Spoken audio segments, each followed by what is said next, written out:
पूर्णमदः पूर्णमिदं पूर्णात् पूर्णमुदच्यते पूर्णस्य पूर्णमादाय पूर्णमेवावशिष्यते।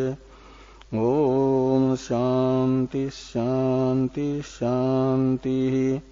शंकरं शंकराचार्यं केशवं बादरायणं सूत्रभाष्य कृतौ वंदे भगवन्तौ पुनः पुनः।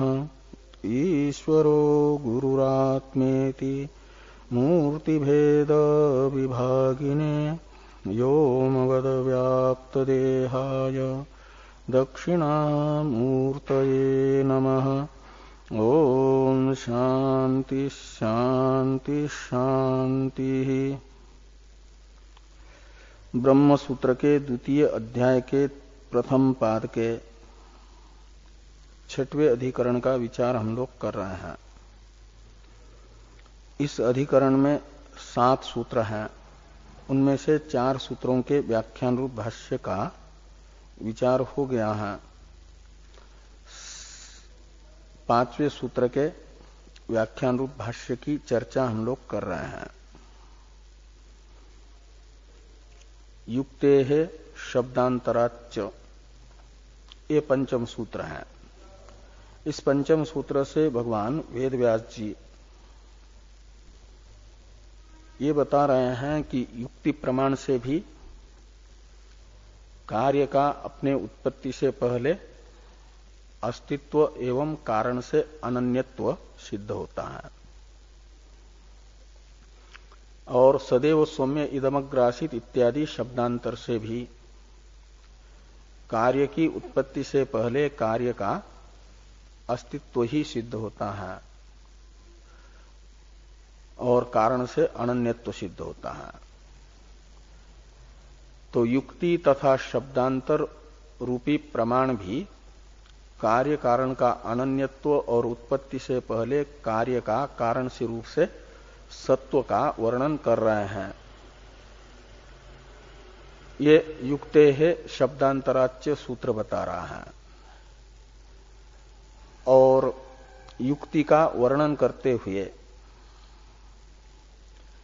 भाष्यकार भगवान ने ये बताया कि तत्त कार्यार्थी की जो नियत कारण विशेष के उपादान में प्रवृत्ति है वह अन्यथा अनुपपत्या यह बताती है, ये युक्ति है कि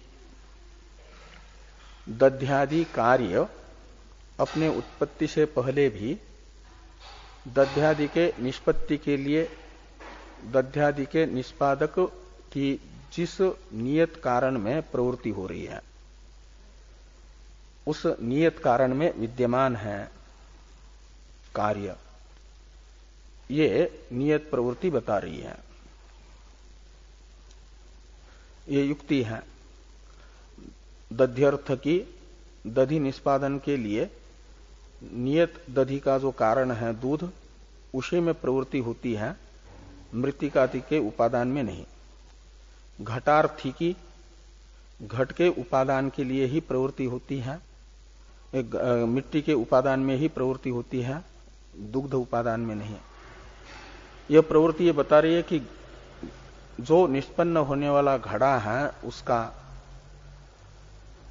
मिट्टी के रूप में मिट्टी में अस्तित्व है, वह अभी मिट्टी से अनन्य है और मिट्टी में विद्यमान घड़े को ही निष्पन्न करने के लिए मिट्टी का उपादान करता है। नहीं तो यदि मिट्टी में भी घड़ा न हो और दूध में भी घड़ा न हो तो क्यों घट बनाने वाला मिट्टी का ही उपादान करेगा, दूध का भी उपादान करे। वह नियत प्रवृत्ति मृत्तिका उपादान में होने वाली ये बता रही है कि मिट्टी में घड़ा है, मिट्टी के रूप में है, उसे अभिव्यक्त करना है नाम रूप से। इसी के लिए मिट्टी के उपादान में प्रवृत्ति हो रही है। और जो असत कार्यवादी है आपके वैशेषिक, उनके अनुसार यदि हम ये कहते हैं कि उत्पत्ति से पहले कार्य है ही नहीं, कार्य का अभाव ही है, तो दधि के उत्पत्ति से पहले दधि का मिट्टी में भी अभाव और दूध में भी अभाव है, तो क्यों दध्यर्थी की प्रवृत्ति मिट्टी के उपादान में नहीं हो रही है, दूध के उपादान में ही हो रही है? इस प्रश्न का उत्तर वे यदि इस रूप में देंगे कि कार्य का कोई न कोई संबंध है जो नियत कारण के साथ रहता है, अतिशय विशेष, फिर ये कहेंगे कि वो जो अतिशय विशेष है वह कार्य कारण से भिन्न है, उसका आश्रय कौन कार्य है या कारण है? यदि कार्य को मानेंगे तो उस भावात्मक अतिशय का, नियत प्रवृत्ति का प्रयोजक जो अतिशय है, उसका आश्रयभूत जो कार्य, उस कार्य का असत्व सिद्ध नहीं होगा, क्योंकि भाव का आश्रय अभाव नहीं हुआ करता। इसके लिए मानना पड़ेगा कि वो भावात्मक कार्य है, अतिशय का आश्रयभूत, तो असत कार्यवाद की हानि असत कार्यवाद सिद्ध होगा। ये पूर्व पक्षी को, वैशेषिकों को अभिष्ट नहीं है। इसके लिए मानेंगे कि कार्य आश्रित नहीं है, अतिशय कारण आश्रित है। यदि ये मानेंगे तो फिर वो कारण आश्रित जो अतिशय है वह कार्य कारण से भिन्न है कि अभिन्न है? और यदि भिन्न नहीं है, कारण रूप ही है, कारण की शक्ति रूप है, ये कहेंगे, वो शक्ति जो है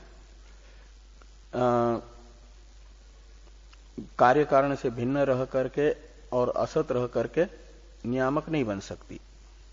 उसके लिए मानना पड़ेगा कि वो कारण में कारण से अनन्य रूप से रह करके नियामक बन रही है और वो कार्यात्मक ही है।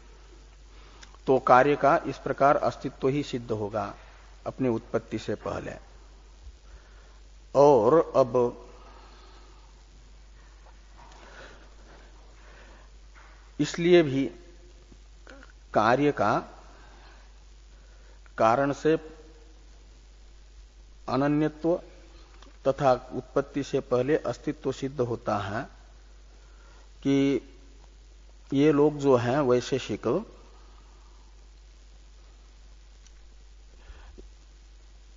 ये मानते हैं कि अवयवी रूप जो कार्य है, कार्य द्रव्य, वह अपने अवयवात्मक कारण द्रव्य में समवाय संबंध से रहता है, और वो जो समवाय संबंध है उसकी तो असिद्धि हुई। और प्रकारांतर से भी ये कहा जा रहा है कि अवयव रूपी कारण द्रव्य में अवयवी रूपी कार्य द्रव्य का रहना बन नहीं पाएगा। वैशेषिकों को ये पूछा जा सकता है सिद्धांतियों के द्वारा कि ये अवयवी द्रव्य है पट, वह अपने कारणभूत अवयव द्रव्य तंतुओं में रहेगा, तो वह एक साथ समस्त तंतुओं में रहता है या क्रमशः एक एक तंतुओं में रहता है? ये दो विकल्प वैशेषिकों के प्रति सिद्धांतियों ने किए।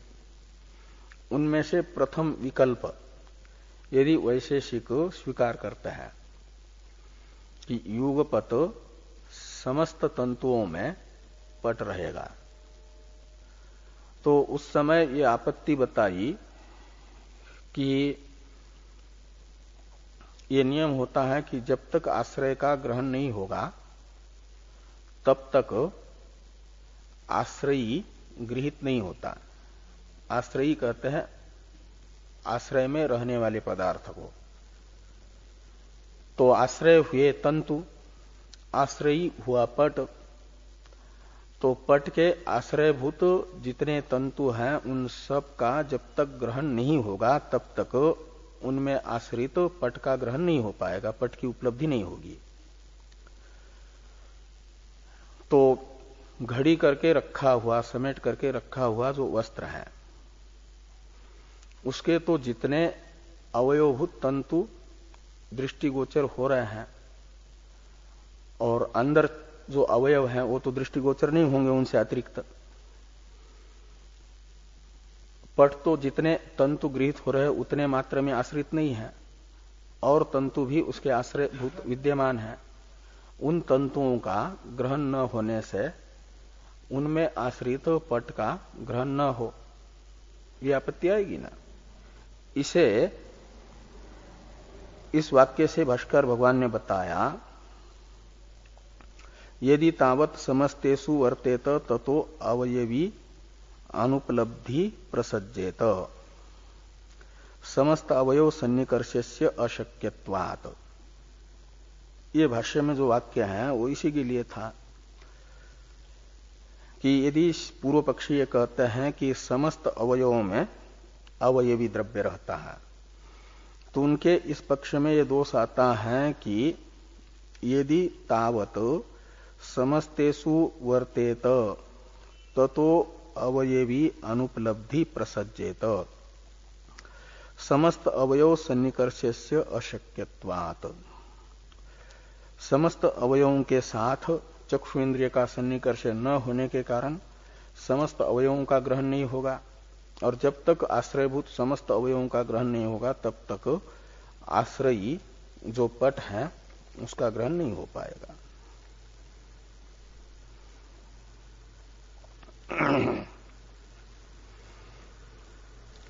भाष्य में आगे दूसरा वाक्य है कि नहीं बहुत्वम समस्तेषु आश्रयेषु वर्तमानम व्यस्ताश्रय ग्रहणेन गृह्यते। तो बहुत्वम समस्तेषु आश्रयेषु वर्तमानम व्यस्ताश्रय ग्रहेण नहीं गृह्यते। तो जैसे बहुत्व संख्या है वह अनेक पदार्थों में रह रही है, समस्त पदार्थों में रह रही है, तो समस्त आश्रय में रहने वाली बहुत्व संख्या का आश्रयभूत समस्त पदार्थों का यदि ग्रहण नहीं होगा तो बहुत्व का भी ग्रहण नहीं माना जाता, ग्रहण नहीं होता। उसके लिए बहुत्व संख्या के आश्रयभूत सभी पदार्थों का ग्रहण होना आवश्यक है। तो बहुत्वम समस्तेषु आश्रयेषु वर्तमानम, समस्त आश्रय में रहने वाला जो बहुत्व वह व्यस्ताश्रय ग्रहणेन, यानी बहुत्व के आश्रयभूत कुछ पदार्थों में से एक दो पदार्थों का, व्यस्त पदार्थों का ग्रहण हो जाए तो उतने मात्र से बहुत्व संख्या का ग्रहण नहीं होता। बहुत्व संख्या का ग्रहण के लिए अपेक्षित है बहुत्व संख्या के आश्रयभूत संख्य बहुसंख्य सभी संख्या का ग्रहण। ऐसे संख्या के तरह बहुत्व संख्या जैसे अपने आश्रय के ग्रहण की अपेक्षा से गृहीत हो रही है, ऐसे ही अनेक पटों में तंतुओं में रहने वाला पट भी जिन तंतुओं में रह रहा है उन सब तंतुओं के ग्रहण की अपेक्षा से ही गृहीत होगा, अन्यथा नहीं। अब भाष्यस्थ अच्छा इस वाक्य का अर्थ कर रहा है टीकाकार। एक वाक्य में टीका है उसको देखिए। यदि इत्यादि ना इस प्रतीक के बाद में व्यासज्य वृत्ति वस्तु प्रत्यक्षस्य यावद आश्रय प्रत्यक्ष जन्यत्वात् संवृत्त पटादेर यावत अवयवानाम अप्रत्यक्षत्वात् अप्रत्यक्षत्वं प्रसज्जेत इत्यर्थ। तो ये कहते हैं कि जो व्यासज्य वृत्ति पदार्थ होते हैं उन व्यासज्य वृत्ति पदार्थों का प्रत्यक्ष तब होता है जब वे जितने आश्रय में रह रहे हैं उन समस्त आश्रयों का ग्रहण हो, प्रत्यक्ष हो, तब व्यासज्य वृत्ति पदार्थ का ग्रहण होता है। बहुत तो संख्या है व्यासज्य वृत्ति, संख्या को व्यासज्य वृत्ति पदार्थ मानते हैं। तो व्यासज्य वृत्ति पदार्थ संख्या का ग्रहण तब होगा जब वह जितने आश्रय में रह रही है वो सारे आश्रय का प्रत्यक्ष हो, तो उनमें आश्रित व्यासज्य वृत्ति संख्या का ग्रहण होगा।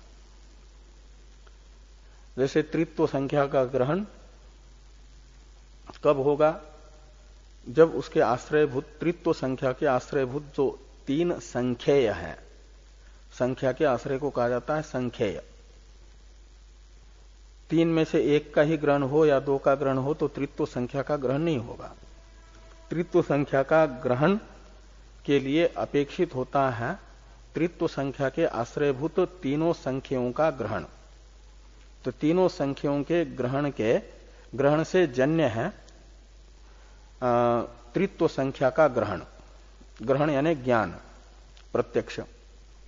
ये नियम बताया टीकाकार ने कि व्यासज्य वृत्ति वस्तु प्रत्यक्षस्य, व्यासज्य वृत्ति जो वस्तु है यानी पदार्थ है उसका प्रत्यक्ष यावद आश्रय प्रत्यक्ष जन्य है, यानी समस्त आश्रय का जो प्रत्यक्ष उससे जन्य है व्यासज्य वृत्ति पदार्थ का प्रत्यक्ष ज्ञान। और जो संवृत्त पट है, पट भी समस्त अवयवों में रहता है ये कहेंगे तो व्यासज्य वृत्ति माना जाएगा। और व्यासज्य वृत्ति पट होने से उसे इस नियम के अंदर आना पड़ेगा, उस पट के प्रत्यक्ष को। तो व्यासज्य वृत्ति क्या संवृत्त पटादेर यावत अवयवानाम अप्रत्यक्षत्वात्, जो घड़ी करके रखा हुआ वस्त्र है उसके समस्त अवयवों का प्रत्यक्ष न होने से संवृत्त पट यानी घड़ी करके रखे हुए पट का भी अप्रत्यक्ष मान्य का प्रसंग आएगा उस नियम के आधार पर। यह अर्थ हुआ यदि इत्यादि वाक्य का। अब ये जो द्वितीय विकल्प, प्रथम विकल्प का तो निराकरण हुआ। अवयवी द्रव्य को समस्त अवयव आश्रित मानेंगे यदि युगपत, तो समस्त अवयवों के ग्रहण से ही गृहीत होने की आपत्ति आएगी, तो संवृत्त पट का अप्रत्यक्ष की आपत्ति आएगी। इस आपत्ति को टालने के लिए पूर्व पक्षी द्वितीय विकल्प की शंका कर रहे हैं, यानी ये कह रहे हैं कि अवयवी द्रव्य समस्त अवयवों में नहीं रहता, क्रमशः एक एक अवयव में रहता है। ये द्वितीय विकल्प है, उसका उत्थापन अथ इत्यादि से किया जा रहा है। अथ इत्यादि भाष्य वाक्य की अवतरण टीका है कि द्वितीयम शंकते अथेति, द्वितीय विकल्प की शंका सिद्धांति पूर्व पक्ष के द्वारा की जा रही है। तो भाष्य में देखिए, अथ अवयवशः समस्तेषु वर्तेत तदापि आरंभक अवयव व्यतिरेकेण अवयविनो अवयवाः कल्पेरन् यैहि आरंभकेषु अवयवेषु अवयवशः अवयवी वर्तेत। तो ये कहते हैं यदि अवयवशः समस्तेषु वर्तेत, यानी एक एक अवयव के क्रम से समस्त अवयवों में रहता है, ऐसी यदि ये द्वितीय विकल्प पूर्व पक्षी मानते हैं, तो तदापि यानी इस पक्ष में भी तदापि इत्यादि समाधान भाष्य है। वर्तेत यहां तक तो पूर्व पक्ष की शंका थी, अवयवश समस्तेषु वर्तेत ये द्वितीय विकल्प की शंका है, और इस शंका का समाधान करने वाला भाष्य वाक्य है तदापि आरंभक अवयव व्यतिरेकेण इत्यादि। और इस समाधान भाष्य की अवतरण टीका है, इसको देखिए टीका में पहले, यथा हस्ते कोशे च अवयवशः खड्गो वर्तमानो हस्तमात्र ग्रहेपि गृह्यते एवं यत्किंचित अवयव ग्रहेण अवयविनो ग्रह संभवे अपि अवयवानाम अनवस्था स्यात् इति दूषयति तदापि इति। तो ये कहते हैं कि यथा हस्ते कोशे च अवयवसः खड्गो वर्तमान, तलवार हाथ में भी है पकड़ी हुई और कुछ अंश उसका खड्ग में उसमें भी है, कोश में भी, म्यान में भी। कोश है तलवार जिसमें रखी जाती है, खड्ग जिसमें रखा जाता है वो म्यान। तो तलवार का कुछ भाग कोश में है, कुछ भाग हाथ में है। तो हस्ते कोशे च अवयवश खड्ग वर्तमान, तो कुछ अवयव खड्ग के तलवार के हाथ में है, कुछ अवयव म्यान में है। तो हस्तमात्र ग्रहेपि गृह्यते, तो तलवार के कुछ अवयवों का ग्रहण हो रहा है हाथ से। तो जितने तलवार के जितने अवयवों का आश्रयभूत हाथ है, उतने अवयवों के ग्रहण से खड्ग का ग्रहण हो रहा है। और उन अवयवों का ग्रहण किससे हो रहा है? हाथ से, हाथ के ग्रहण से। तो ये कह रहे कि हस्तमात्र ग्रहेपि, हाथ के ग्रहण से भी वो गृह्यते का करता है, कर्म है खड्ग, खड्ग का ग्रहण हो रहा है। क्यों? तो कहते इसलिए कि अवयव में अवयवश वर्तमान है। एवं यत् किंचित अवयव ग्रहेण अवयविनो ग्रह संभवेपि, तो यत् किंचित अवयव के ग्रहण से, आश्रय के ग्रहण से अवयवी का ग्रहण मान लेंगे, ये इससे तो संभव हो जाएगा। तो भी कहते हैं कि अवयवानाम अनवस्था पश्चात, अवयवों के अनवस्था का प्रसंग आएगा। ये दोष है दूसरे इसमें, यानी समस्त अवयवों का ग्रहण करने की आवश्यकता नहीं है। यत् किंचित अवयव के ग्रहण से अवयवी का ग्रहण तो हो जाएगा, लेकिन अवयवों में अनवस्था दोष नाम का ये दोष आता है द्वितीय विकल्प में।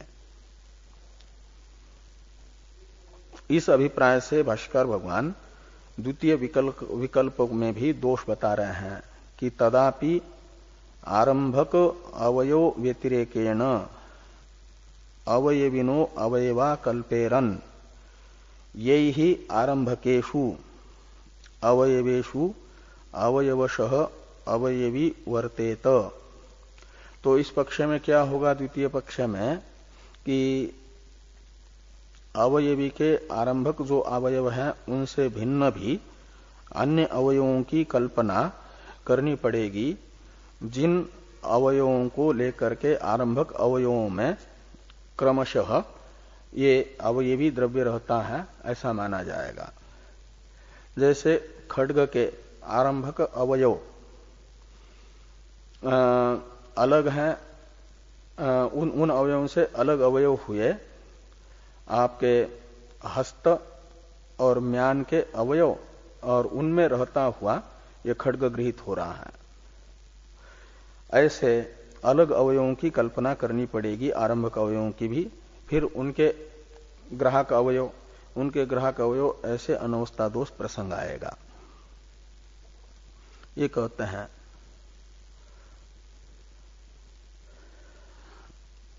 भाष्य में उदाहरण है कि कोशावयव व्यतिरिक्त ही अवयवई असी ही कोशम व्याप्नोति।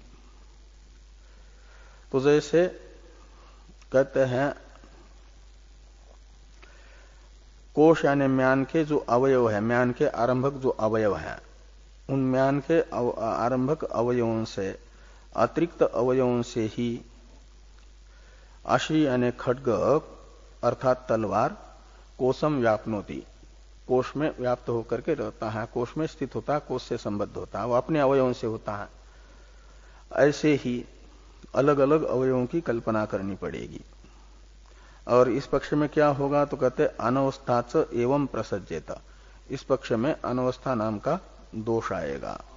तो कोशावयव व्यतिरिक्तैर्हि अवयवै अशी ही कोशम व्याप्नोति अनवस्थाच एवं प्रसज्जेत, और इस पक्ष में अनवस्था नाम का दोष होगा। तेषु तेषु अवयवेषु वर्तयितुम अन्येषाम अन्येषाम अवयवानाम कल्पनीयत्वात्, क्योंकि पूर्व पूर्व अवयवों में रहने के लिए अन्य अन्य अवयवों की कल्पना करनी पड़ेगी, इस अभिप्राय से कहते हैं। आगे है अथ प्रत्यवयवम वर्तेत इत्यादि की अवतरण टीका। आद्य द्वितीयम उद्भाव्य दूषयति अथ प्रत्यवयवम इत्यादिना। आद्य द्वितीयम उद्भाव्य दूषयति, तो ये जो शुरू में दो विकल्प थे भाष्य में, वो दो विकल्प थे। तो अथ आद्य द्वितीयम उद्भाव्य दूषयति, तो अथ प्रत्यवम वर्तेत इत्यादि भाष्य को देखिए कि अथ प्रत्यवम वर्तेत तदा एकत्र व्यापारे अन्यत्र व्यापार स्यात्। तो ये कहेंगे कि यानी आद्य द्वितीयम उद्भाव्य दूषयति इत्यादि टीका से ये बताया टीकाकार ने कि शुरू में दो विकल्प थे, एक तो समस्त अवयवों में रहेगा या एक एक अवयव में रहेगा। तो समस्त अवयव में रहेगा ये प्रथम विकल्प था, इसमें तो आने वाले दोष बता दिए। उसमें भी दो विकल्प किए थे, युगपत समस्त अवयवों में रहेगा और क्रमतः एक एक अवयव में होकर के सभी अवयव में रहेगा। इन दोनों पक्ष में दोष आए। पहले पक्ष में तो दोष आया कि एक समस्त आश्रय का ग्रहण हुए बिना आश्रित पदार्थ का ग्रहण नहीं हो पाएगा, और द्वितीय पक्ष जो प्रथम में ही था कि क्रमतः एक एक अवयव में रहता हुआ समस्त अवयव में रहेगा, तो उस पक्ष में अवयव में अनवस्था नाम का दोष, इसलिए प्रथम पक्ष दूषित हुआ। तो द्वितीय पक्ष रहा कि एक एक अवयव में रहता है, पट अपने आरंभक समस्त अवयवों में न रह करके एक एक अवयव में रहेगा। ये आद्य द्वितीय विकल्प है, उसका उद्भावन करके उसमें दोष दिखाया जा रहा है कि अथ प्रत्यवयवम वर्तेत तदा एकत्र व्यापारे अन्यत्र अव्यापार स्यात्। तो ये कहते हैं कि प्रत्यवयवम वर्तेत, यदि ये कहेंगे कि एक एक अवयव में प्रत्यवयव में रहता है, तदा एकत्र व्यापारे अन्यत्र अव्यापार स्यात्। व्यापार है रहना रूप व्यापार, तो वस्त्र यदि एक तंतु में रहेगा तो अन्य तंतु में उसका अभाव मानना पड़ेगा, असत्व मानना पड़ेगा। ये यहां पर कह रहे हैं, जैसे कि नहीं देवदत्तः सृग्ने सन्निधीयमान तद अहरेव पाटलिपुत्रेपि सन्निधीयते युगपत अनेकत्र वृत्तौ अनेकत्व प्रसंग स्यात्। तो देवदत्त जो है एक साथ एक समय एक स्थान पर रहेगा तो दूसरे स्थान पर नहीं रह सकता। तो सृग्न नाम के देश में यदि रह रहा है देवदत्त नाम का व्यक्ति, तो पाटलिपुत्र में नहीं रह पाएगा। तो ये कहा कि देवदत्त सृग्ने सन्निधीयमान तद अहरेव, यानी उसी समय पाटलिपुत्रेपि न सन्निधीयते, पाटलिपुत्र में नहीं रहेगा। ऐसे एक अवयव में वस्त्र रह रहा है तो दूसरे अवयव में नहीं रह पाएगा। तो युगपत अनेकत्र वृत्तो अनेकत्व प्रसंग स्यात्।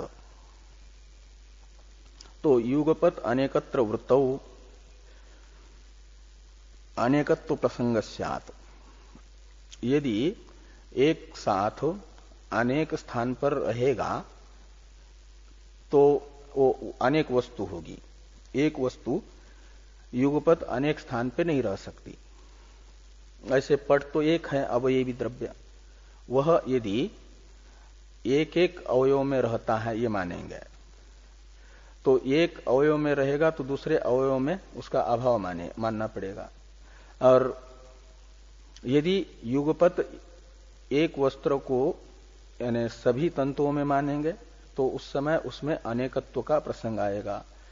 जैसे पाटलिपुत्र में और श्रुघ्न में रहने वाले व्यक्ति, युगपत रहने वाले व्यक्ति अलग अलग है, एक ही व्यक्ति अलग अलग दो स्थान पर नहीं रहता। ऐसे युगपत अनेक तंतुओं में एक पट नहीं रह पाएगा। एक वाक्य टीका में है, इसको देखिए। एकस्मिन् तंतो पट वृत्ति काले तंत्वंतरे वृत्तिर न स्यात् वृत्तौ अनेकत्वापत्ते इत्यर्थ। तो एकस्मिन् तंतौ यानी एक ही तंतु में पट वृत्ति काले अवयवी पट रहेगा तो उस समय दूसरे तंतु में उसका अभाव मानने का प्रसंग आएगा। वृत्तिर न स्यात्, क्यों कहते वृत्तौ अनेकत्वापत्ते। यदि युगपत एक पट अनेक तंतुओं में रहेगा तो पट में एकत्व की हानि होगी, अनेकत्व का प्रसंग आएगा। ये दोष है। एक अवयवी युगपत अनेक तंतुओं में नहीं रह पाएगा, और यदि रहता है तो फिर व्यासज्य वृत्ति होने के कारण सभी तंतुओं में का जब तक ग्रहण नहीं होगा तब तक उसके ग्रहण नहीं होगा, अग्रहण की आपत्ति रहेगी पहले विकल्प के अनुसार।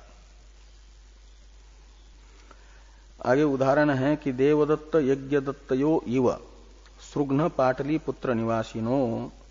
यहां पूर्ण विराम है कि नहीं? हाँ, पूर्ण विराम होना चाहिए।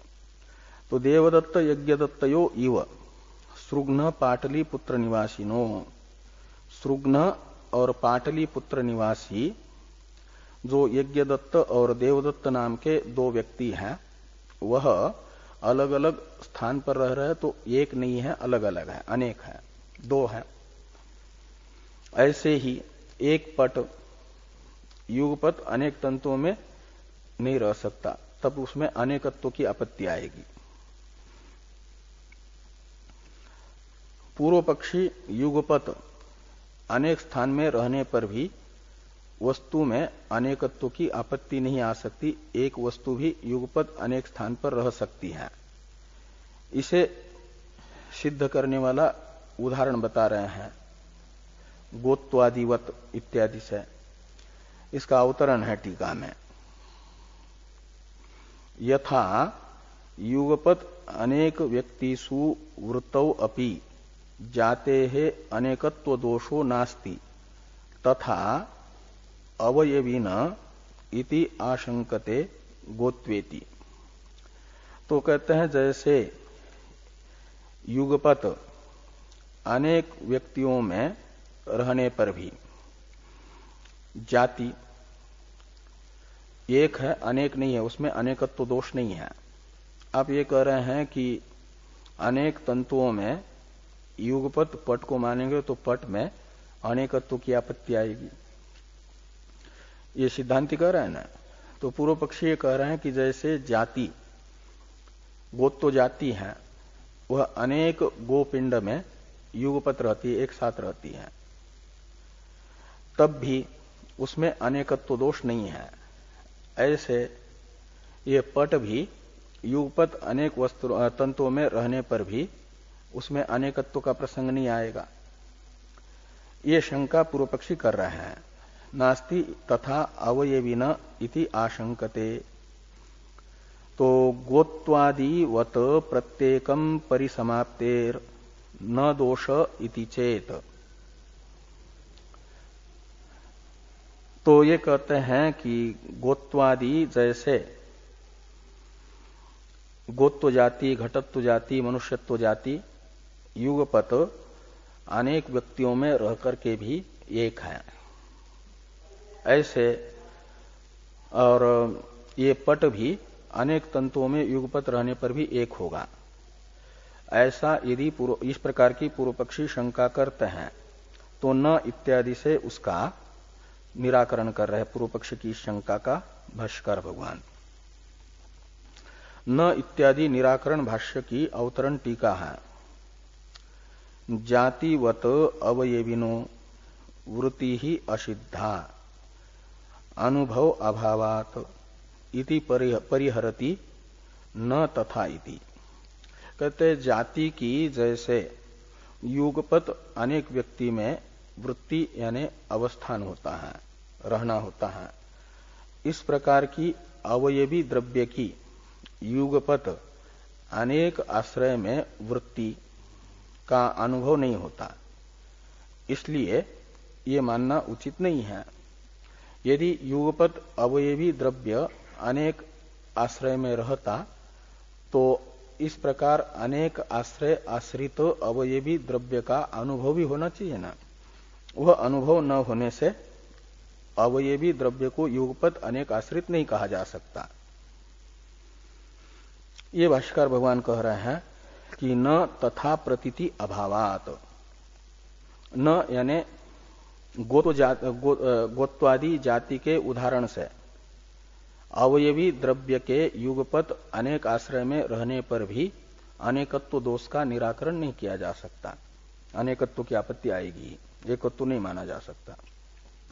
क्यों कहते तथा प्रतीति अभावात, गोत्व की तो वैसी प्रतीति होती है, मनुष्यत्व की वैसी प्रतीति होती है, अनेक आश्रय में रहने पर भी एकत्व की प्रतीति। ऐसे अवयवी द्रव्य युगपत अनेक आश्रय में रहने पर भी वह एक है, इस प्रकार की प्रतीति नहीं होती है। तथा प्रतीति अभावात, इसी का यदि इत्यादि से स्पष्टीकरण है। यदि गोत्वादिवत प्रत्येकम परिसमाप्तो अवयवी स्यात् यथा गोत्वम प्रतिव्यक्ति ही प्रत्यक्षम गृह्यते एवं अवयवी अपि प्रत्यवयवम प्रत्यक्षम गृह्येत न च एवं नियतम गृह्यते प्रत्येक परिसमाप्तौ च अवयविनः कार्येण अधिकारात् तस्य च एकत्वात् शृंगेनापि स्तन कार्यम कुर्यात्, शृंगेनापि स्तन कार्यम कुर्यात् ऊरसाच पृष्ठ कार्यम न च एवं दृश्यते प्रागुत्पत्तेश्च कार्यस्य असत्वे, न च एवं दृश्यते। यहां तक तो ये कह रहे हैं कि यदि गोत्वादिवत प्रत्येकम परिसमाप्तो अवयवी स्यात्, जैसे गोत्व ये जाति प्रत्येक व्यक्ति में प्रत्यक्ष हो रही है। एक गोपिंड को देखते हैं तब भी उसमें गोत्व जाति प्रत्यक्ष होती है। जितने गोपिंड देखेंगे प्रत्येक गोपिंड में गोत्व जाति का प्रत्यक्ष होता है। जितने मनुष्य देखते हैं प्रत्येक मनुष्य में मनुष्यत्व जाति का प्रत्यक्ष होता है। ये मनुष्य है करके मनुष्यत्व जाति प्रत्यक्ष होती है। ऐसे तंतु जो पट के आरंभक हैं उनमें से प्रत्येक तंतु को देख करके भी यदि पट का प्रत्यक्ष हो जाए, जैसे एक गोपिंड को देखने पर भी गोत्व जाति का प्रत्यक्ष होता है, गोत्व जाति प्रत्यक्ष हो रही है, ऐसे ही एक तंतु को देख करके भी उसमें रहने वाला पट यदि प्रत्यक्ष होता तब तो माना जाता कि अनेक तंतुओं में रहने पर भी पट एक है। जैसे अनेक गो को देख करके एक गोत्व जाति का प्रत्यक्ष होता है। जो सफेद गाय में गोत्व है वही नील गाय में गोत्व है, ऐसा प्रत्यक्ष होता है गोत्व जाति का। ऐसे एक एक तंतु में यदि पट होता तो एक तंतु के ग्रहण से भी वो गृहीत होता, जैसे एक गाय के ग्रहण से गृहीत हो रहा है, तब तो माना जाता कि वह गोत्व व्यक्ति के तरह, गोत्व के तरह एक है अनेक तंतु में रहने पर भी, लेकिन इस प्रकार का उसका ग्रहण नहीं हो रहा है। ये यहां पर कहा कि यदि गोत्वादिवत प्रत्येकम परिसमाप्तो अवयवी स्यात् यथा गोत्वम प्रतिव्यक्ति प्रत्यक्षम, प्रत्येक व्यक्ति में प्रत्यक्ष हो रहा है गोत्व का, प्रत्यक्षम गृह्यते, एवं अवयवी अपि प्रत्यवयवम प्रत्यक्षम गृह्येत, प्रत्यक्ष गृहीत होता, न च एवं नियतम गृह्यते, इसका प्रत्यक्ष उसका ग्रहण नहीं हो रहा है। क्यों कहते प्रत्येक परिसमाप्तोच अवयविनो, एक दूसरा दोष बता रहे हैं प्रत्येक समाप्तोच इत्यादि से। इसका अवतरण है टीका में, दोषांतरम आह प्रत्येक परिसमाप्तोच इत्यादि से। एक तो दोष ये बताया कि गोत्व के तरह यदि अनेक आश्रित मान करके भी एक मानना है तो प्रत्येक तंतु में पट का ग्रहण होना चाहिए, अवयवी का ग्रहण होना चाहिए, जो नहीं होता है। इसलिए गोत्व को उदाहरण बना करके पट में एकत्व को सिद्ध नहीं किया जा सकता। ये कह करके अब गोत्व के तरह पट को भी अनेक में परिसमाप्त मानेंगे तो ये दोष आएगा, ये कह रहे हैं। दोषांतरम आह प्रत्येक परिसमाप्तौ च अवयविनः कार्येण अधिकारात् तस्य च एकत्वात् श्रृंगेणापि स्तन कार्यम कुर्यात् उरसा च पृष्ठ कार्यम। तो ये कहते हैं प्रत्येक परिसमाप्तौ च अवयविनः कार्येण अधिकारात् तस्य च एकत्वात्। तो यदि प्रत्येक अवयव में व्यक्ति को परिसमाप्त मानेंगे, जैसे गोत्व, ये प्रत्येक व्यक्ति में परिसमाप्त है, विद्यमान है प्रत्येक व्यक्ति में, पूर्ण रूप से विद्यमान है गोत्व, यह नहीं कि खंडित है। ऐसे ही प्रत्येक अवयव में अवयवी यदि परिसमाप्त है ये मानेंगे, मतलब पूर्ण रूप से विद्यमान है ये मानेंगे, तब तो क्या होगा? तो कार्येण अधिकारात् तस्य च एकत्वात्, तो कार्य जो है वो तो एक है पट, और प्रत्येक तंतु में विद्यमान है। ऐसे गो अवयवी भी प्रत्येक अवयव में पूर्ण रूप से विद्यमान है ऐसा मानेंगे तो क्या होगा? तो कार्येण अधिक तस्य च एकत्वात् और श्रृंगेणापि स्तन कार्यम कुर्यात्, गाय के सिंग से भी स्तन का कार्य दूध का निस्सरण रूप संपन्न हो जा, और उरसा पृष्ठ कार्यम, और गाय के उर से पीठ का कार्य संपन्न हो जा, ये मानने की आपत्ति आएगी। किंतु कहते न से एवं दृश्यते, ऐसा देखने को नहीं मिलता है, इसलिए भी ये नहीं माना जा सकता कि ये पट रूपी जो अवयवी द्रव्य है वह गोत्व के तरह प्रत्येक में परिसमाप्त है, यानी प्रत्येक अपने अवयव में पूर्ण रूप से रहता है। जैसे गोत्व जाति प्रत्येक व्यक्ति में अपने पूर्ण रूप से रहती है और पूर्ण रूप से गृहीत होती है, ऐसे ही अवयवी द्रव्य अपने आरंभक प्रत्येक अवयव में पूर्ण रूप से विद्यमान रहता है, ये नहीं कहा जा सकता। ये दूसरा दोष हुआ।